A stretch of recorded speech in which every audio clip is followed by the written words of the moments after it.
Tā, iepriekšējā reizītē mēs kaut kādu asambleru kodu rakstījām priekš mūsu uztaisītā CPU. MCU šitais, jā.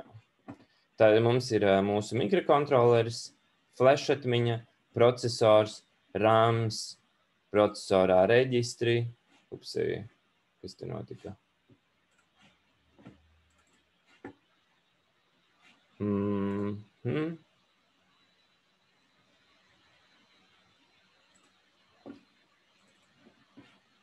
Tātad šeit. Jā. Procesorā ir reģistri, arithmetic logic unit, instrukcija dekoderis, programma counters un viss īstenībā vairāk jau arī nemaz nekā tur nav. Un pēc kaut kādas 10 reizes jau arī jau no galvas zināsiet, kas tur ir iekšā. Un tagad mēs bijām nonākuši pie tā, ka mēs apmēram saprotam, kā tas procesors strādā. Laboratorijas darbos mēs viņu esam pa kaut kādiem 60–70% jau uztaisījuši. Mums tur jāpieliek tikai instrukcija dekoderis un programma counters, un tad viss būs done. Un tagad vairāk ir tā programmēšana, tā assemblera programmēšana. Iepriekšējā reizītē mēs izskatījām assemblera instrukcijas un kaut ko bišķiņ jau paprogrammējām. Un šodien tad mēs varbūt vienkārši nodosimies vairāk te assemblera programmēšanai ar kaut kādiem tipveidu uzdevumiem. Vienkārši, lai saprastu, kā tas procesors tur sevi iekšā visu izpilda. Lai to izdarītu, vajag to datasheet šim te procesoram.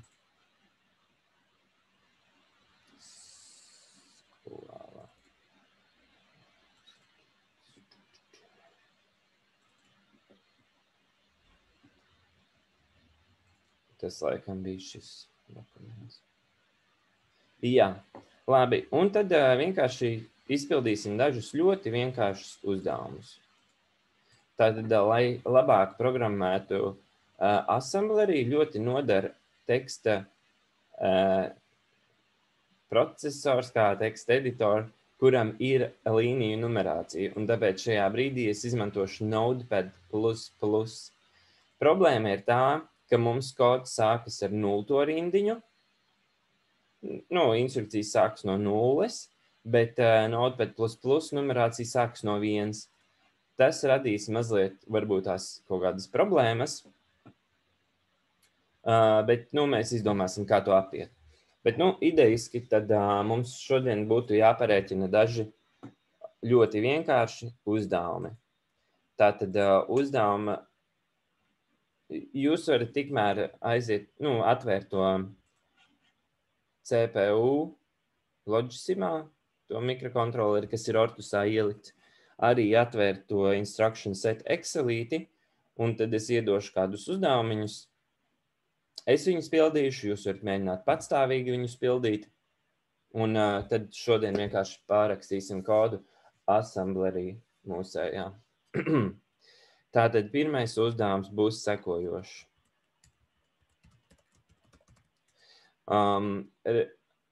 RAM adresēs 0x0, 0 un 0x0. 4 atrodas 2 skaitļi. Uzdevums ir tos saskaitīt un rezultātu saglabāt RAM adresē 0x08. Ir ideja skaidra? Varat čatiņā ierakstīt, vai uzdevums ir saprotams.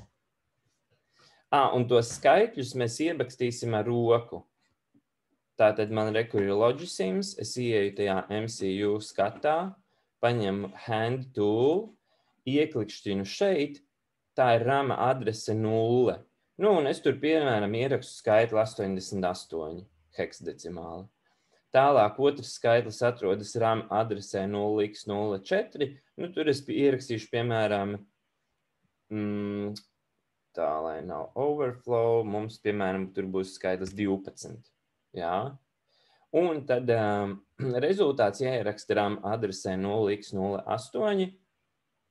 kas ir tajā šeit, kur pelīte. Tātad, lai to izdarītu, mums ir jāizmanto instrukcija load from RAM, kas ielādē, kas paņem to skaitli no RAM, iekopē reģistrā, tad otrs load from RAM ielādē otru skaitli citā reģistrā, tad reģistru saturi tiek saskaitīti, un rezultāts tiek ierakstīts RAM adresē numur 8.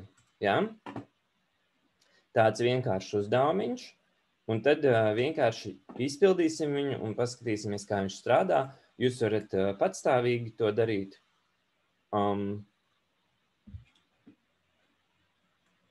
Un es varbūt tās te pildīšu, varbūt arī neko neteikšu balsī. Varat skatīties, varat neskatīties. Ja? Tātad RAM adresēs 0. un 4. atrodas 2 skaitļi, uzdevums tos saskaitīt un rezultātu saglabāt RAM adresē numur 8. No 0.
Jā, vienīgais, kas jāatrod, ir, kā var nomainīt, lai tabs Notepad++ programmā ir 8 atstarpes, nevis 4.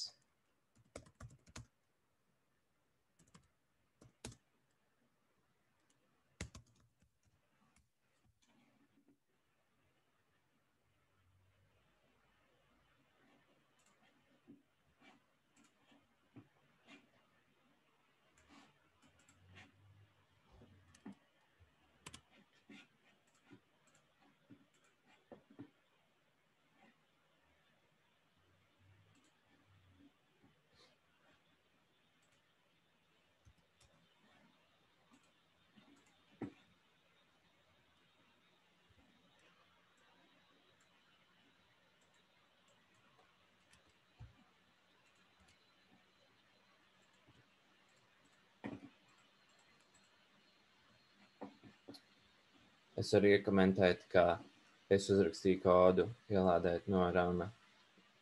Reģistrā ir 0 no 0. adreses, 4. reģistrā no 4. adreses, saskaitīt R4, R0 rezultāts saglabāsies R4, tad R4 saturi saglabāt 8. adresē. Un tagad es to visu komentāros pārtulkošu uz to mašīnu kodu. Ja?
Jā, tātad es esmu šobrīd uzrakstījis Assembler kodu, bet tā kā Notepad mums numurē rindiņas no viennieka, nevis no nulles, tad ir divi varianti. Vai nu es galvā katram šim te labelam atņemu viens, respektīvi end atrodas 5. rindiņā, bet no nulles skaitot 4. Un tāpēc end vienāds ar 4, un es varētu rakstīt lekt uz 4. rindiņu, bet tā kā mums vēlāk būs daudz tādi labeli, tad vislabākā ideja būtu vienkārši 0. rindiņā ierakstīt kaut kādu instrukciju, kas nedara neko, un to procesors vienkārši izpildīt, viņš neko neizdarītu, un tad viņš sāk no pirmās instrukcijas, no nulles skaitot no pirmās, jau pildīt mūsu kodu. Piemēram, ja es ielieku pašā pirmajā rindiņā ar numuru 0 instrukciju OR R0, tad uztaisīt OR skaitlim pašam ar sevi, tas skaitlis neizmainās.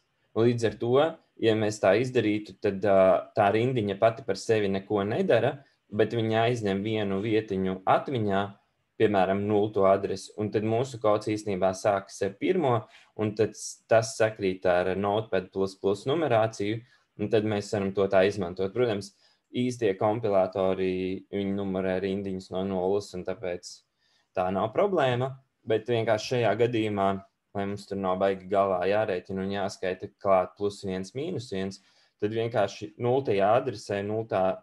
instrukcija būs, piemēram, īstenībā, nu jā, OR R0, un viss. Tā tad,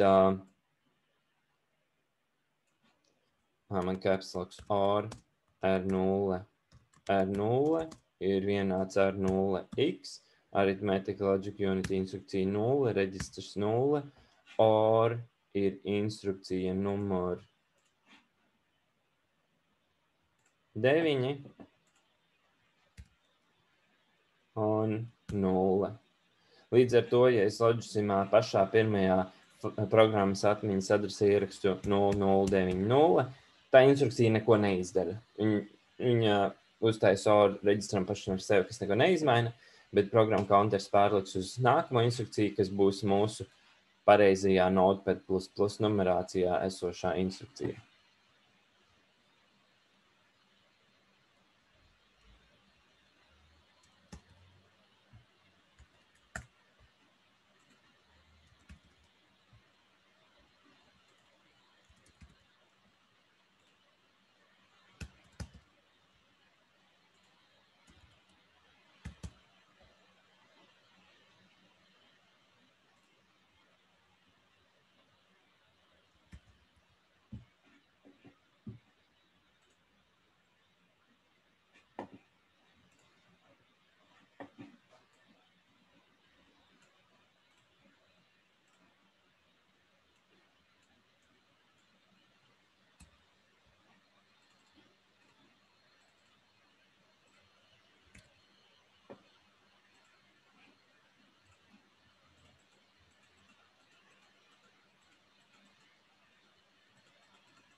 Ok, es pabeidzu. Jūs varat čatiņā ierakstīt, kad jūs pabeidzat. Tie, kas vienkārši noraksta, tad norakstiet. Tie, kas rēķina paši, jūs varat arī 5 minūtes tam pavadīt. Un tad, kad pabeigsiet, tad vienkārši uzrakstiet čatiņā, ka jūs pabeidzāt.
Kaut kas ar to čatu brīžiem nestrādā.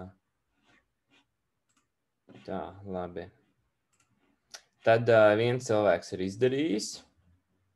Čats arī, kur ir. Ok, atstāsim te kaut ko. Vēl kāds, kā veicās, vai, ja kāds vispār nesaprot, ko mēs šeit darām, tad arī var teikt. Es nesaprotu, kas te notiek.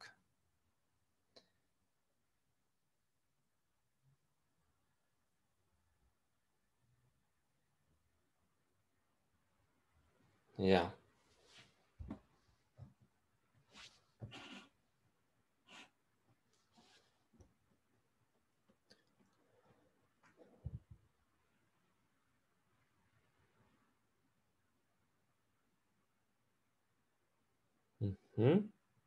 Tams ir 3 cilvēkiem sanāca no 10.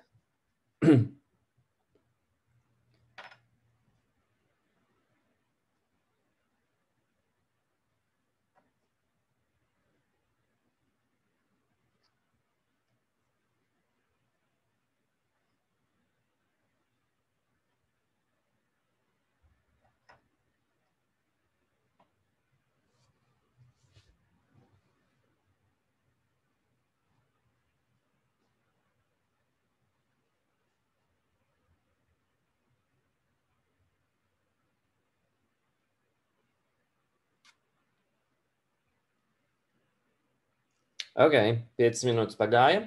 Tad varbūt tās, es nezinu, vai te ir baigi kaut kas, ko tā skaidrot, bet nu iziesim cauri. Tātad, lai saskaitītu 2 skaitļus, kas atrodas ramā, un jums jāsaprot, ka lielākā daļa no mainīgajiem, ja ne pat praktiski visi mainīgie, vienmēr atradīsies ramā, jo reģistros nepietiek vietas visiem jūsu masīviem un tur floating point skaitļiem un tā tālāk. Viņi atradīsies ramā, un tas, ko procesors dara, tad, kad jūs gribat kaut ko ar tiem skaitļiem izdarīt, procesors, tagad jūs uzrakstat C programmēšanas valodas kodu, viņa sakompilējas uz šādu te assemblera kodu. Jūs, piemēram, uzrakstat tur A plus B, jā, C vienāds A plus B, faktiski viņš nolasa A no rama uz vienu reģistru, B no rama uz otru reģistru, tad viņš tos reģistrus saskaita, load from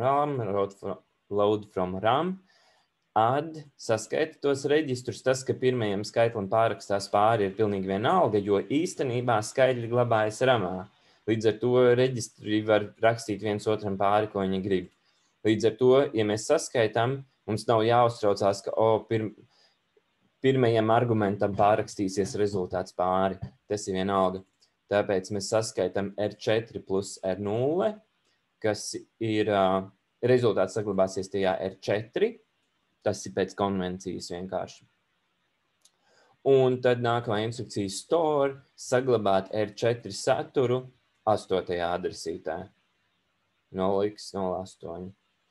Un programmas beigās vienmēr mēs pieliekam un kompilators vienmēr automātiski uzģenerē rindiņu end, jump, end, kas ir vienkārši loop forever, mūžīgi izpildīt šo te rindiņu, lekt šai rindiņai pašai uz sevi, un lai neieejam kaut kādā citā kodā. Un jūs redzat, iepriekšējā nodarbībā mēs te bijām sarakstījuši kaut kādu kodu, kurš ir garāks par jauno programmu, bet, lai taupītu flash atmiņu, programmatori nedzēš ārā vecos kodus, jo katra dzēšana bišķiņ nodeldē, bišķiņ nobeidz tos tranzistorus, kas tur glabā tos bitus, un tāpēc praktiski ir tā, ka programmators izdzēš tikai tik daudz pages, cik ir nepieciešami jaunajai programmai, tad saraksta jauno programmu, un tas, kas ir tālāk, tas viss tāds arī paliek, viņš netiek nodzēsts. Ja jūs nodarbojaties ar super secret military lietām, protams, ja jūs tās iekārtas tur izšķipot, jūs varbūt gribētu nodzēst to nākamo kodu, ja nu tas ir kaut kas super slepens. Bet par to arī var baigi neuztraukties, jo, kad jūs sāksiet tirgot iekārtas, tad praktiski visiem procesoriem var aizslēgt flash atmiņu pret nolasīšanu. Respektīvi, jūs ierakstat kodu, Un tad jūs aizslēdzat to flashatiņu, un pat ja kāds nozog jūsu iekārtu, izjauc vaļā un piesprauž programmatoru, viņš nevar nolasīt eksistējošo kodu. Praktiski visiem procesoriem tāda feature ir. Jūs varat pārrakstīt pāri, jā, bet nolasīt veco kodu praktiski visiem, it īpaši ARM procesoriem, ja jūs aizslēdzat viņu, tad tas nav iespējams. Vienkārši jāatcerās aizslēgt, tur ir jāiet procesora ražotāja dokumentācijā, un tur visticamāk būs kaut kāds example code, kā viņu aizslēgt. Piemēram, ARM procesoriem, kas ir no Silicon Labs, viņiem vienā konkrētā RAM adresītē ir jāieraksta konkrēts skaitlis, un tad tas aizslēdz programmas atmiņu pret nolasīšanu no ārpuses programmatoru. Un no tā režīma var iziet tikai tādā veidā, ka ar programmatoru pieslēdzas un izdzēš pilnīgi visu. Un tad, kad pilnīgi viss ir izdzēsts, tad tā flashatmiņa atbloķējas. Tāds fun fact. Labi, tātad translējot uz assembleri, 0. adresītē mēs vienkārši ierakstīsim instrukciju OR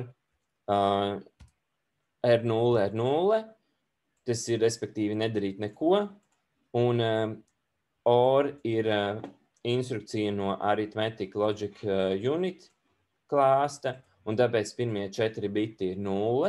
Es rakstīju uzreiz heksā, tāpēc, ka 0 heksadecimālē ir 0. Nākamais ir reģistra numurs R0. R0 reģistra numurs ir 0. Instrukcija OR ir 9. Tāpēc 3. četrinieks bitos ir 9. Un beidzamais ir otrs reģistrs, kas ir R0, un tā kārtas numurs ir 0. Un līdz ar to programmas atmiņā ierakstāmais skaitlis ir 0090. Un to es šeit ierakstu 0090. Un tā ir pirmā instrukcija. Jūs uzspiežu reset un izpildu to instrukciju, tad tajā CPU pilnīgi nekas neizmainījās. Vienīgais īstenībā pie kā varētu piesieties ir uztaisot OR skaitlim pašam ar sevi 0 flag tajā status reģistrā pārrakstījās. Tāpēc, teiksim, tālāk kodā tā vairs nevar darīt. OR uztaisot skaitlim pašam ar sevi rezultāts ir 0, un tāpēc 0 karodziņš uzsitojās. Tāpēc tā nav pilnīgi perfekta NOP instrukcija. Viņa tomēr kaut ko izdara. Bet, šajā gadījumā mēs varam uz to pievērt acis. Nākamās instrukcijas ir ielādēt skaitļus.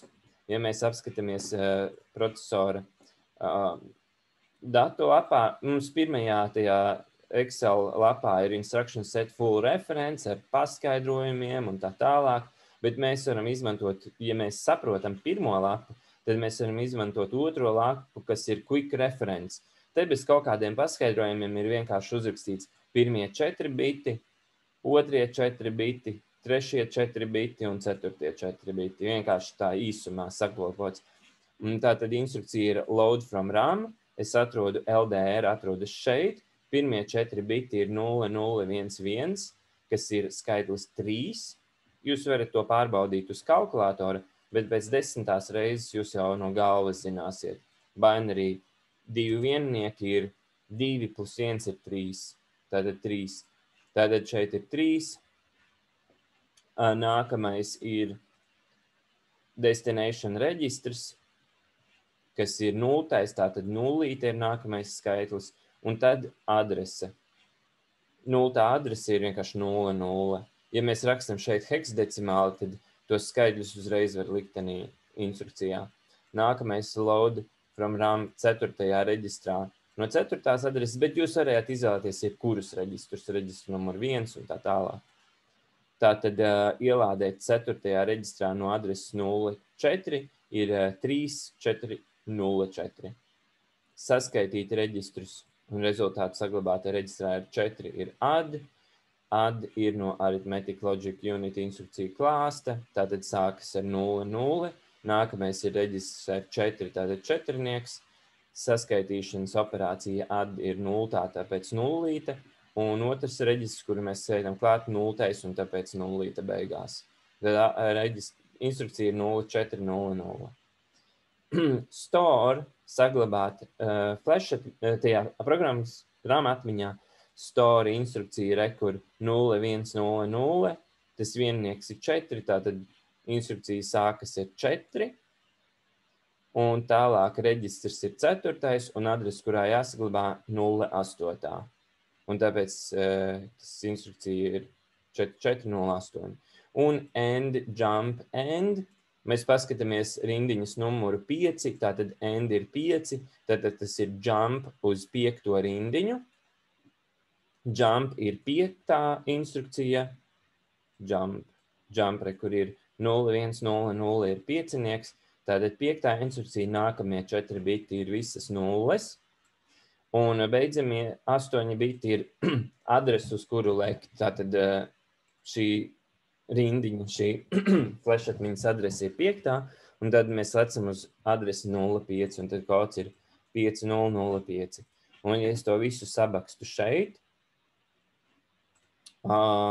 tad tas viss izskatās 0090, 3000, 3404, 0400, 4408 un 5005. Es ierakstīšu šeit citus skaitļus kaut kādus. Es varu notīrīt RAM saturu ar šo te pogu. Es to izdarīšu vienkārši, lai vecais rezultāts tur nesaglabājās. Un tad saskaitīšu kaut kādus citus skaitļus, piemēram, 66 heksadecimāli un, piemēram, 33. Un tā tad veicot kloku, pirmā instrukcija neko neizdara. Nākamā instrukcija uz kāpjošo fronti nolasa kodu, un jūs redzat, ka kods satur to adresi, un tāpēc adrese numur 0 ramā tika selektēta, un uz krītošo fronti viņa tiek saglabāta reģistrā. Nākamā instrukcija uz kāpjošo fronti viņš nolasa CPU, viņš redz, ka tā ir nolasīšana no rama, tāpēc rams ir ieslēgts, adrese numur 4 ir selektēta ar melno, un uz krītošo fronti viņš to skaitli saglabā reģistrā. Nākamā instrukcija ir saskaitīt divus skaitļus. Ja es ieeju tanī CPU GPR, mēs redzam R0 ir 66, R4 ir 33. Un uz krītošo fronti rezultāts reģistrā R4 ir pārrakstījies pāri, mēs varam arī pārbaudīt uz kalkulātora. Tātad 66 plus 32 ir... Vai es biju ierakstījis 33, heksadecimāli 66 plus heksadecimāli 33 ir heksadecimāli 99, un tas ir tanī reģistrā R4, un aizjūt uz CPU, uz kāpjošās frontes, viņš nolasa instrukciju, kura ir rakstīšana ramā, tāpēc rakstīšana ir iespējota, un 8. adresīte ir ieselektēta, un sprītošo fronti rezultāts tiek ierakstīts ramā 99.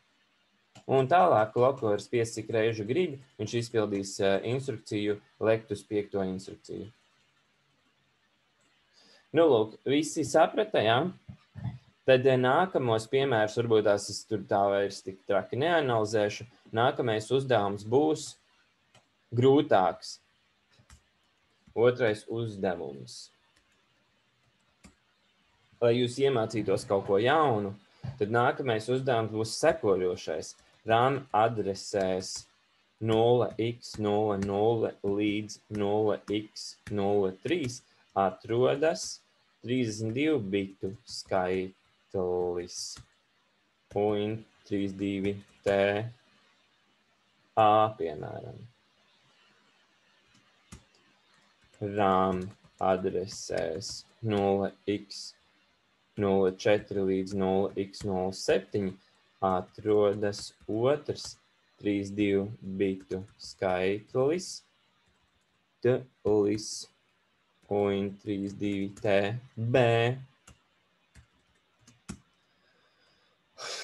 Uzdevums, protams, ir saskaitīt abus skaitļus, rezultātu ierakstīt adresēs 0x08 līdz 0x0B.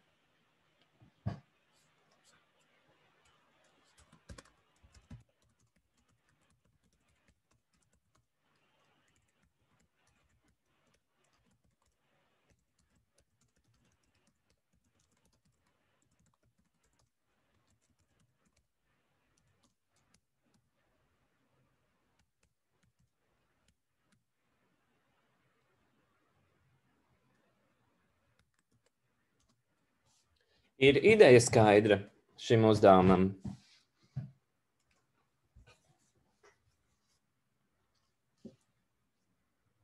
Tātad šeit mēs vai nu pierādīsim, vai nu nepierādīsim un izgāzīsimies tajā, ka ar 8 bitu procesoru var vai nevar veikt darbības ar 32 bitu skaitļiem. Respektīvi, vai mums ir nepieciešams obligāti 32 bitu procesors, lai mēs varētu 32 bitu skaitļus saskaitīt, atņemt un kaut ko tam līdzīgu darīt. Un salīdzināt arī.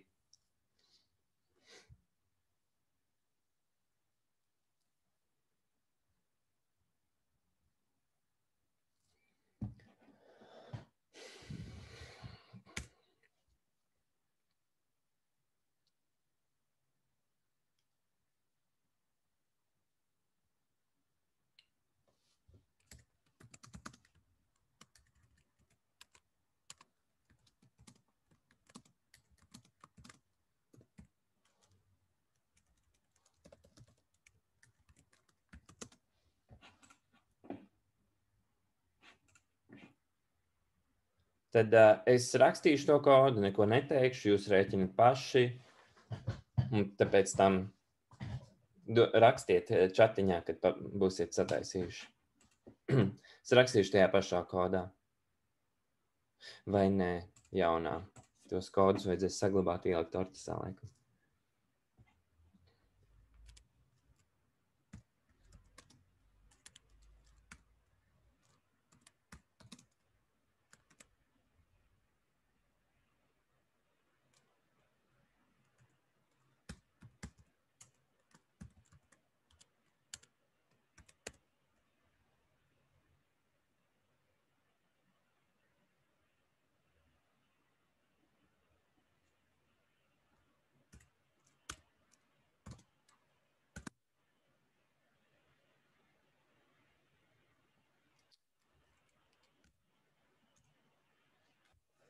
Ok, vai visiem tiešām ir skaidrs uzdevums?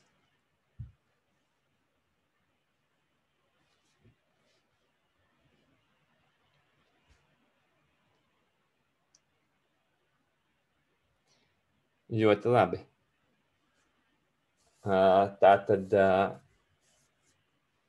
ja ir kaut kādi precizējošie jautājumi par šo uzdevumu, lūdzu, jautājiet. Man ir jautājums. Jā. Tas, kur ir jāmeklē tie skaitļi, to ir jāmeklē Excelī? Vai tā instrukcija tam visam? Jā, kuru tieši daļu tu gribi zināt? Tur, kur ir jāmeklē skaitlis A un skaitlis B. Šie skaitļi, es tā kā uzrakstu, ka viņi atrodas adresē 0 līdz 3. Katra adrese... Viņš tā kā ir, tas ir viens skaitlis visās adresēs kopā sanāk. Tieši tā, jo mums ir 8 bitu procesors, adreses ir 8-bitīgas, un tas nozīmē 32 bitu skaitlis. Viņš ir īstenībā izsmērēts pa 4 adresēm. Tad mums kaut kā jāsliek kopā, tās vairākas adreses, kā to saprast? Exactly, tieši tā. Un īstenībā, labi, varbūt tās nemocīšu, uzreiz izstāstīšu. Mums, piemēram, mēs gribam strādāt ar lielākiem skaitļiem nekā 256, neizbēgami mums jāievieš kaut kādi lielāki skaitļi, kuri neietilpst vienā atmiņas vietiņā, piemēram, 32 bitu skaitļi. Un kaut kāds liels 32 bitu skaitlis būs, piemēram, blā, blā, blā. Šāds 983 429. Jā? Tātad viņš kopā aizņem 1 baits, 2 baits, 3 baita sākums, bet es varētu izdomāt arī lielāku. Jā. Šitais aizņem... Jā, šis skaitlis aizņem visus 4 baitus. 983 429 781. Šis skaitlis ir tik liels, ka viņš nekādā veidā neieiet vienā atmiņas adresē vai vienā reģistrā. Viņš ir īstenībā izsmērēts pa 4 reģistriem. heksadecimāli viņš izskatās. Pirmais baits ir 3A, nākamais ir 9D, nākamais ir F2 un beidzamais ir 9.5. Tātad viņš aizņem 4 atmiņas adreses ramā, un ja viņu kopētu uz reģistriem, viņš aizņemtu 4 reģistrus. Un pirmā lieta, ar ko mums jātiek skaidrībā, ir, viņš sastāv no 4 baitiem. Kādā secībā man viņus rakstīt ramā? Vai man rakstīt, piemēram, šitādā veidā, te būs 3A, nākamajā adresē būs 9D, aiznākamajā būs F2 un aiznākamajā būs 9.5. Vai arī otrs variants, kā es varēju rakstīt, bija tāds, ka un šitā ir augšējā daļa. Tātad tas ir tie, kas ir 1000 un miljoni. Un šitā ir viennieciņa. Viņš rakstās, teiksim, kalkulatorā tieši tāpat kā decimālie skaitļi. Bet es viņu varu atmiņā glabāt arī pretējā secībā. Apakšējā adresītē ir sākumiņš un augstākā adresē ir nākamās daļas. Respektīvi šeit ir rakstīts 9.5, nākamajā vietiņā būs F2, aiznākamajā būs 9D, un visaugstākajā adresē būs visaugstākā daļa 3A. Un tagad jautājums jums, kurš no veidiem ir pareizs? Varat rakstīt čatiņā, varat atbildēt ar balsi. Kurš veids ir pareizs?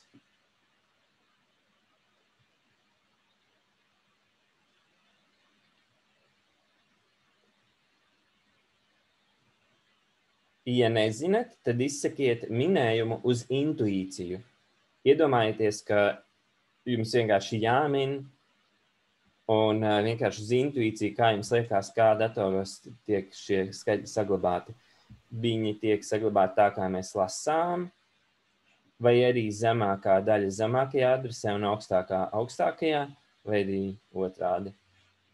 Man šķiet, ka tā kā mēs lasām.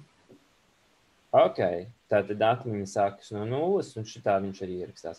Labi, 1-0 par labu pirmajam veidam. Kā pārējiem liekas?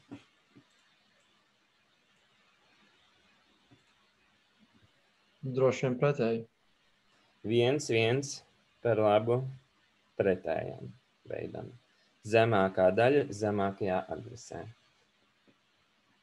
Otrais, tas jau ir 2-1, okay. Vai 1-2. 1-3. Ok, tagad būs ļoti šokējošā pareizā atbilde, ka dažādās sistēmās, diemžēl, ir dažāds pieraksts. Un Intel datoros, tādus, kādus jūs lietojat, un arī AMD datoros, šajā te Intel x86 un 64 arhitektūrā tiek izmantots pieraksts, kur augšējā daļa ir zemākā adresītē. Un tā kā mēs lasām viņu, tā viņš arī te ir sarakstīts.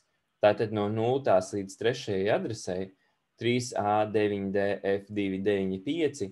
Tā ir Intel procesoros, Intel datoros, Windows operētāju sistēmā principā. Un, droši vien, ka Linuxā un Macā arī tādā gadījumā. Jā. Tātad tas ir tā. Savukārt, ARM procesoros un mikrokontroleros praktiski visos ir otrādāk. Zemākā daļa atrodas zemākā adresītē, lai mēs varam viņu tā kā līdz bezgalībai papildināt. Ja mēs viņu upgradeojam no 32 bitu skaitļu uz 64, apakšējā daļa paliek nemainīga, galā tikai nāk klāt baiti. Un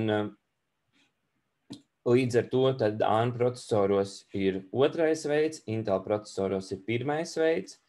Tiem ir speciāli nosaukumi, un to nosaukums ir Endianes. Endianes angļu valodā.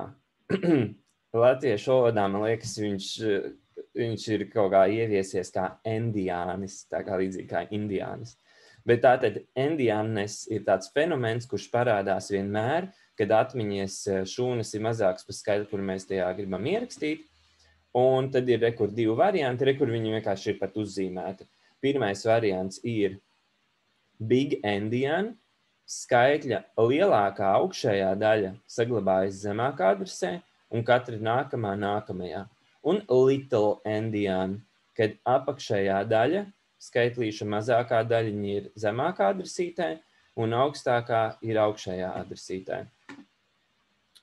Tālāk, kura no viņām ir labākā, ja godīgi, tad, kad cilvēki veica šo izvēli, tas bija pilnīgi pa pusē random, pa pusē kaut kādas emocijas, jo īstenībā abi jau veidi strādā gandrīz vai vienādi. Un mūsu procesoram īstenībā ir vienalga. Mums, kā programmētājiem, ir svarīgi pareizā secībā ierakstīt un nolasīt, bet procesors pat īstenībā nemaz nezina, kāds ir viņa endianis, tāpēc, ka to nosaka mūsu assembler kods.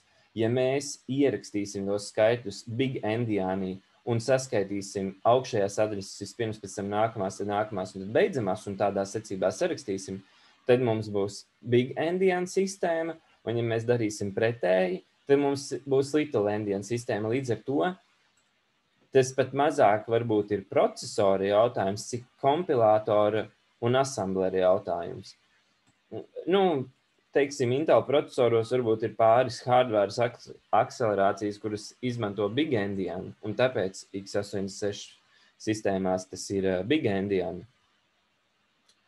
Bet ARMos visos praktiski ir little endian.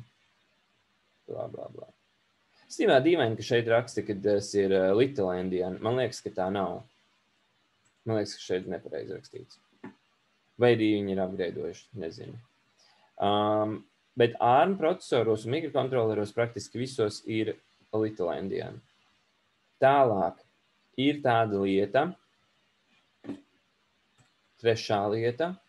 Es negribu jums samalot, bet cik es atceros, es nezinu, kāpēc šeit ir rakstīts, ka šeit ir little endian, tā agrāk taču nebija. Upsēji. Big endian arhitektūras IBM, kaut kāds Freescale, Motorola, Atmel, AVR32, kas ir interesanti, jo AVR 8-bitīgais ir little endian. Blā, blā, blā. Nu labi. Bet galvenais ir vēl viens endianness, un tas sauc sekojošā veidā. Network endianness.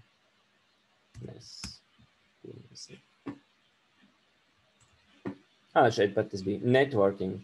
Tātad ir tāda vēsturiska konvencija, ka viss, kas tiek sūtīts pa tīklu, ir big endian. Jā, tātad blā, blā, blā, network order. Tad, kad kaut kādi dati tiek sūtīti pa tīklu, big endian byte order. Jūs saņemat skaitli, jūs saņemat viņa augšējo daļu, jūs saņemat nākamo daļu, tā ir nākamā, tad mazākā. Tas ir vienkārši tāds fun fact, kuru ir vērts atcerēties, bet tas rada milzīgas problēmas, tad, kad jūs sūtat skaitļus, nepietiek jau, ka jūs savas sistēmas endiannes varbūt nezināt, kur nu vēl network, un tad sakārtot. Līdz ar to, ja skaitļi tiek sūtīti pa tīklu, 99%, ka viņi tiks sūtīti big endian byte orderā, bet jums vienalga ir jāpaskatās protokolā kaut kāda Bluetooth vai Wi-Fi vai vienalga kādā protokolā un jāpārliecinās, ka tā tiešām ir, nezinu, piemēram, TCP/IP pats HAD. Tātad, tad, kad jūs konektējaties kaut kur pie interneta, visas paciņas tiek sūtītas ar TCP, un jūs redzat, ka, piemēram, šeit source port aizņem 2 baitus, tātad šeit būs kaut kāds endian. Destination port arī aizņem vairāk nekā 1 baitu, bet reāli fiziskajā līmenī tiek sūtīti baiti. Līdz ar to arī šeit ir kaut kāds endianness, kurš jums jāzina. Sequence number arī viņš ir 4 baiti. Jā, bet 4 baitiem izsvērēts, un tad jums ir jāzina, vai viņš ir big vai little endian. Un to vajadzētu šeit kaut kur atrast. Blā, blā, blā. Endian. Šeit nemaz pat tas nav rakstīts, bet tas ir rakstīts tajā TCP/IP kaut kādā dokumentācijā, bet vajadzētu būt tā, ka šie skaitļi tiek sūtīti big endian, un, piemēram, ja ports ir 0x1, 2, 3, 4, tad vispirms nosūtīs 1, 2, un pēc tam 3, 4. Tā vajadzētu būt. Bet, nu, tas ir bišķiņ tāda lietiņa, kas ir jāzina. Jā. Tad tas ir par to, redz, tur ir kaut kādi tur Intel, blā, blā, blā. Nu, labi, tas ir par to endianness. Un vienkārši, lai tā kā jūs lielākoties visticamāk programmēsiet mikrokontrolerus ar ARM procesoriem visticamāk, un tur visur ir iekšā little endian arhitektūra, tad mēs arī tagad rakstīsim little endian arhitektūrā, pieņemt little endian arhitektūra. Jā, un tas nozīmē, ka, piemēram, ja mums ir jāsaskaita skaitļi šitāds, es viņu varētu pat nokopēt un saglabāt, pirmais skaitlis, un otrs skaitlis būs, piemēram, kaut kāds mazāks, šitāds. Labi, šitāds. Šitāds ir otrs skaitlis. Tad vienkārši mums viņu jāraksta tādā secībā, kas ir little endian. Un ja es viņu tagad kalkulatorā pārtaisu, tad pirmais skaitlis, nu labi, heksā, būs tātad apakšējā daļa ir 8,5, tad 8,5 otrajam skaitlim. Nākamā daļa ir E8, nākamā daļa ir 5,4. Un augšējā daļā mēs pieliekam priekšā tik nulles, lai sanāk 32-bitīgs skaitlis, tad 0,5. Šādā veidā tas ir otrais skaitlis, un pirmais skaitlis ir šis. Ups, tā.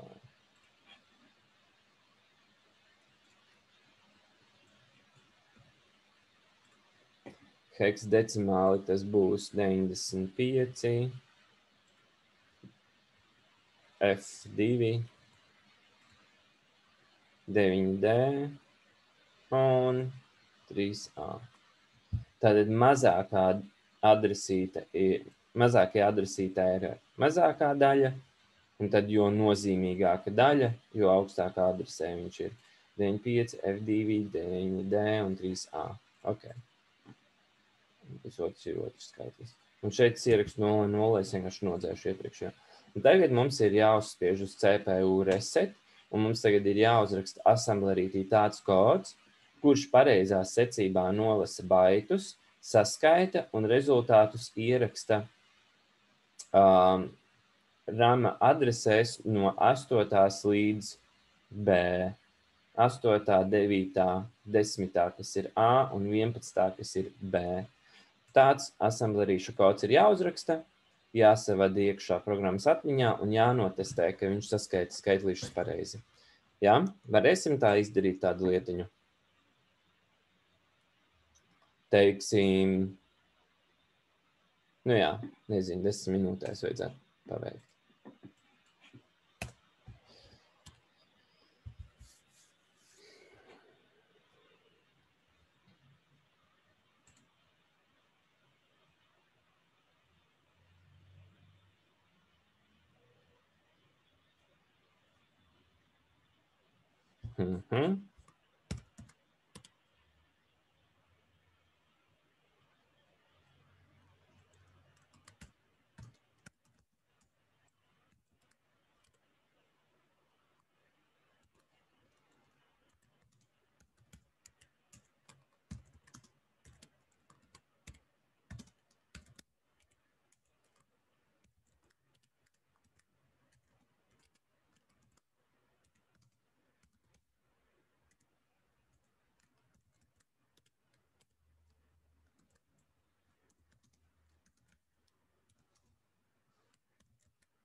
Tad, lai ierakstītu programmas atmiņā vairāk nekā 8 instrukcijas, var uz programmas atmiņas nospiest labo, ierakstīt edit contents un sarakstīt tad šeit to visu.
Kā veicās?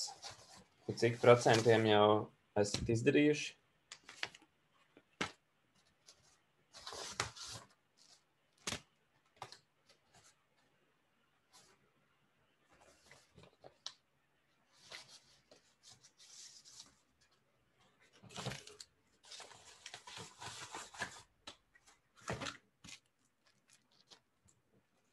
Tā kā jūs, es nezinu, kāds no jums ir iepriekš kaut ko rakstījis asamblerā vai skatījies kaut vai asamblera kodu.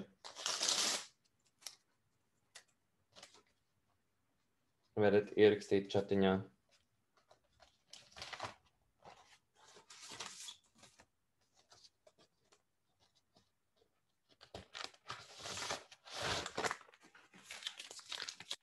Nu jā, ja jūs neesat, ja jūs šo darat pirmo reizi, tad pilnīgi pašsaprotam, ka varbūt tas nesanāk tā no galvas uzreiz. Un tas, ka tas iet lēni, tā tas patiešām ir.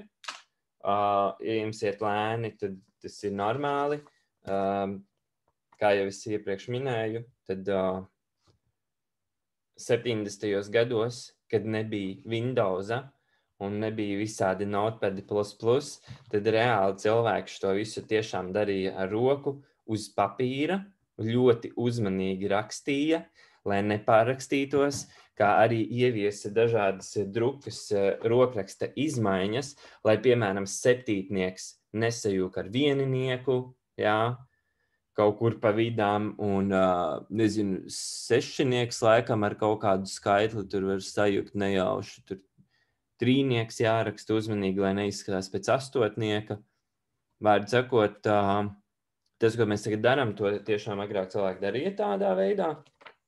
Un tas, ka sākumā tur nesanāk baigi ātri, tas nekas var droši pavadīt 5 minūtes, domājot par šo, mēģinot kaut ko izfīčot, un tad jau sanāks.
Jā, tātad tas, ko es šeit varu iekomentēt, šis ir mazliet, otrs iemesls, kāpēc šis ir triki uzdevums, tāds grūtāks, ir sekojošais. Parasti mēs izmantotu vienkārši add instrukciju, kas saskaita 2 skaitļus.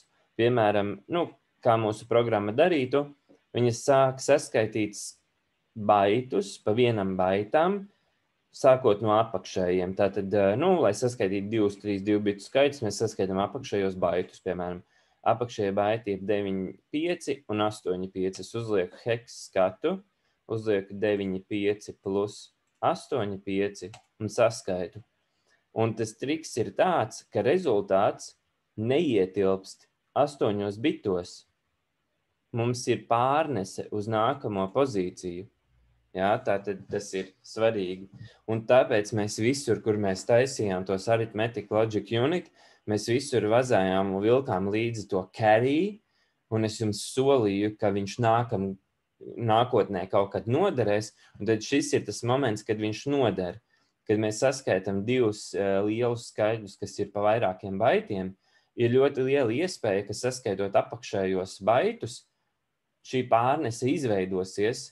Un tas nav nekas slikts, viņam vienkārši ir jāpieskaita nākamajā baitu saskaitīšanā kā carry in. Pirmos baitus saskaitot, mēs izvēlamies carry in vienāds ar 0, lai mums nejauši neieskaitās kaut kas no iepriekšējām saskaitīšanām.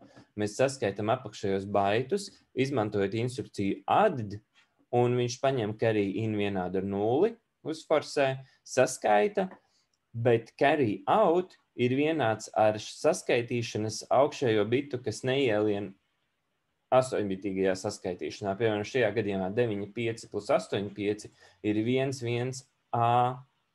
Un to 1A mēs ierakstam kā rezultātu. Un to 1 bitu, kur binary te viņš ir, mēs viņu kā carry izmantosim nākamajā saskaitīšanā, un procesorā tas notiek automātiski. Augšējais 9. bits visām saskaitīšanām automātiski saglabājas status reģistrā kā carry bits, un vienkārši nākamreiz, kad mēs gribam nākamos baitus saskaitīt F2 un E8, mēs izmantojam nevis instrukciju add, kura uzforsē carry vienāds ar 0, bet instrukciju ADC, add with carry, un šī instrukcija automātiski paņem carryu no status reģistra un pieskaita kā vieninieku klāt nākamajai pozīcijai. Šobrīd mums vienkārši galvā ir jāatceras, ka mēs saskaitījām divus skaitļus, ka arī bija 1. Nākamos, kad mēs skaitam F2 plus E8, rezultāts ir 1DA, bet mums ir jāpieskaita no iepriekšējās saskaitīšanas carries plus 1. Viņš nākamajā pozīcijā ir kā viszemākais bits. Un mēs dabūjam rezultātu 1DB. Tātad DB mēs rakstam kā summu, procesors to izdara, un procesors arī augšējo 9. bitu saglabā status reģistrā. Nākamo pozīciju, kad mēs skaitam, mēs atkal izmantojam add with carry instrukciju, un tā ir 9D plus 5,4 ir šitik, un plus vēl 1, tas ir tas carries no iepriekšējās saskaitīšanas, sanāk F2. Tad ir pareizi. Un beidzamais ir 3A plus 0,5. Šeit mums rezultāts ir 8 biti, un 9. bits carries ir vienāds ar 0, un tad 0 tiek saglabāta tajā status reģistrā. Un tad saskaitot 3A plus 0,5 ir 3F, un plus 0, viņš paņem to 0 no status reģistra, pieskaita, un rezultāts ir 3F tieši tik, cik ir jābūt.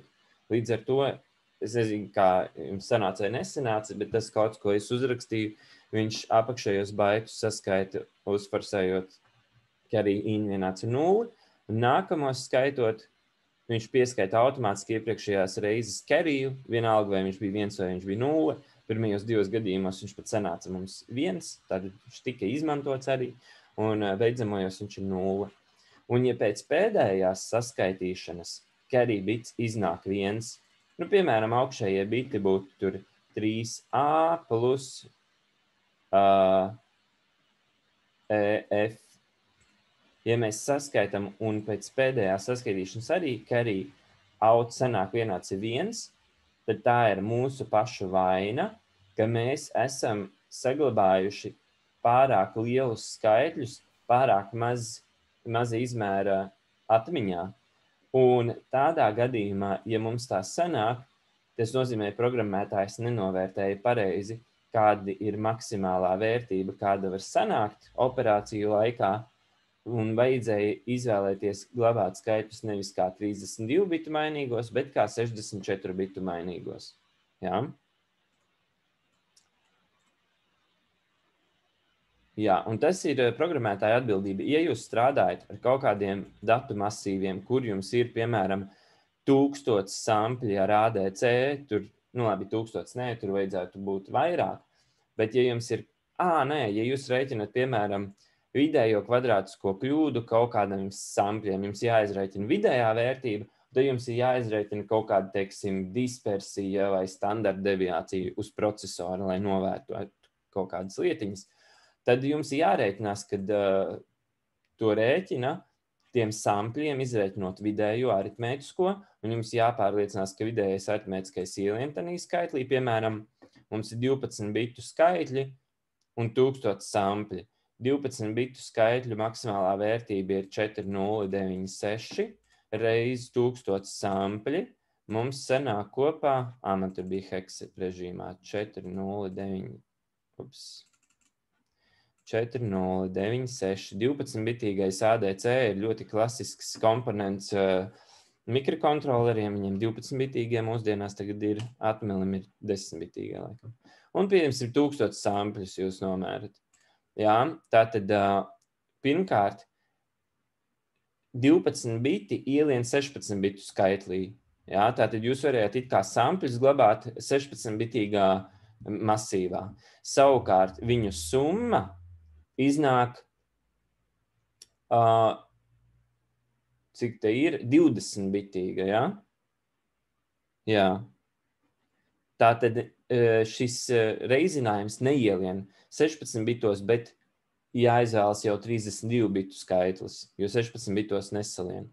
Un, ja jūs vēl rēķinātu kaut kādus tur viņus jākāpina kvadrātā un tā tālāk, un tad jāizvēl kvadrātsakne no viņu summas, tad jums jau jāsāk domāt 16 biti kvadrātā ir 32 biti, un ja jūs viņus summējat 1000 skaitļus kopā, tad tie jau būs kaut kādi 36, 37 biti, un tad jau jums tas viss lielais skaitlis ir jāglabā skaitlī ar datu tipu UIN64T. Bet ir viena svarīga lieta, protams, ne visās sistēmās ir definēti UIN64T skaitļi. Tas ir atkarīgs no kompilātora, jo kompilators tas, kas ģenerē asamblera kodu, un esmu redzējis vienā gadījumā, kas bija pilnīgi nekorekti tā darīt, 64 bitu skaitlis ir definēts kā masīvs ar 232 bitu skaitļiem. Absurds, tā nedrīkst darīt. Jā, tātad, un, piemēram, ANM procesoros, es šaubos, ka viņos ir, teiksim, 128 bitu skaitļi. Man liekas, ka tā nav. Līdz ar to ir kaut kādi ierobežojumi, ko tur īsti var izdarīt un ko nevar. Un bieži vien tas, ko dara, ir vienkārši tos skaitļus tur datu tipā double vai float, bet tur atkal precizitāte bišķiņu zūd, jo tie skaitļi arī nav maģiski. Bet tas vienkārši tā jāņem vērā. Jums ir jāuzmet, cik daudz vietiņas jums vajag šiem skaitļiem. Šajā gadījumā tas ir uz programmētāja atbildību. Skaitļos, ja programmētājs zina, ka kaut kur tiek rēķināta skaitļu A plus B summa, tad tas ir uz viņa atbildību vai nu novērtēt, ka A un B nekad nebūs lielāki par pusi no maksimālā, ko tur ir ierakstīt, vai arī C, tad ir jādefinē nevis kā UIN32, bet kā UIN64T, lai viņš ir 8-baitīgs. Un tā tālāk. Ir ideja skaidra apmēram.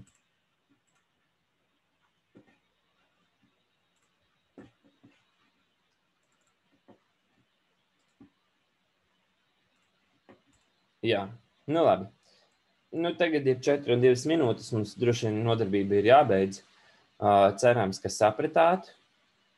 Nākamajā nodarbībā mēs vairāk koncentrēsimies uz tiem labeliem, jo mēs taisīsim jau kaut kādus if-then visādas lietiņas, un pēc tam jums būs ļoti sarežģīts mājas darbs. Pēc nākamās nodarbības. Jā,